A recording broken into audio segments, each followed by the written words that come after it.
Bwe tugendedde mu kuwummulamu ng'ogamba nti abantu abali wansi b'okulembera ogereza ku His Excellency Yoweri Kaguta Museveni Mukama amuwangaaze gwe baatuukirira baakabona ne bamugamba nti ebiwempe ebyo bw'obiggala nga olutalo kati olw'okununula eggwanga olumaze ne yeebuuza engeri abalokole b'ebiwempe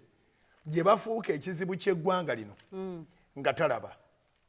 era ye n'anoonyereza obunafu bw'abalokole abo ab'ebiwempe bakyawa buliwa agamba kino kye yazuula basaba nnyo ne batagenda mu kukola era bw'ayatandika okwogera naffe bakitaffe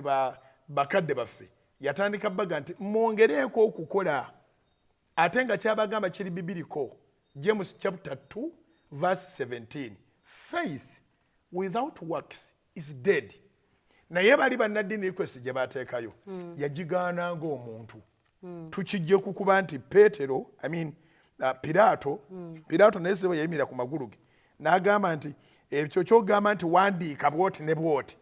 togamba nti kabaka w'Abayudaaya olunyiriri Yokaana 19:22 Piraato n'addamu nti kyempandiise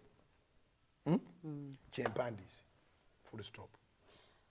Okuwabulwa kyawukana n'okusalirawo. Okuwabulwa teri muntu atawabulwa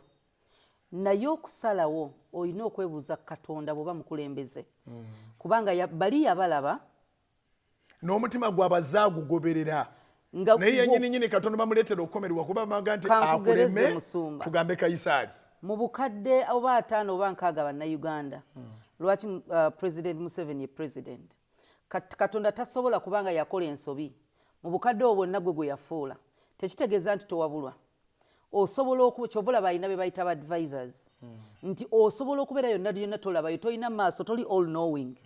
weetaaga abalala abakulabira ne bakubulira kino ne wano ne wano ne wano naye okusalawo Katonda gwe gwawadde obwongo nti gw'olina okwebuuzaako nti omukulembeze yenna kasita abantu banaakusalirawo tulabe omusajja Sawulo nti bw'osoma 1 Samuel 15 verse 24 omulese Sawulo yagamba Then Saul said to Samuel,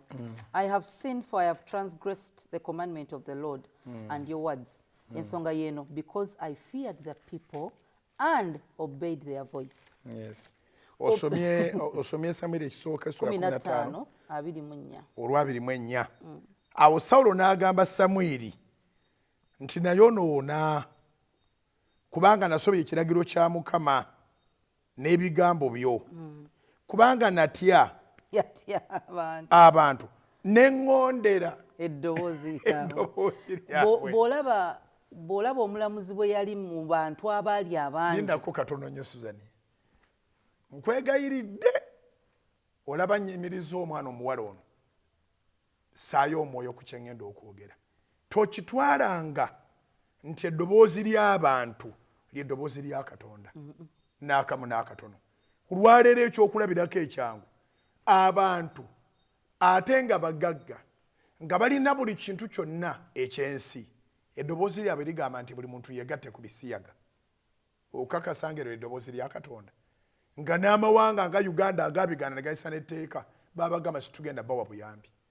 tukyalina omukulembeze ayimirira ku magulu n'aga nti mulekeeyo obuyambi naye temugenda kutufuula basiru eddoboozi ly'abantu lisobola okuba nga liwabya buwabya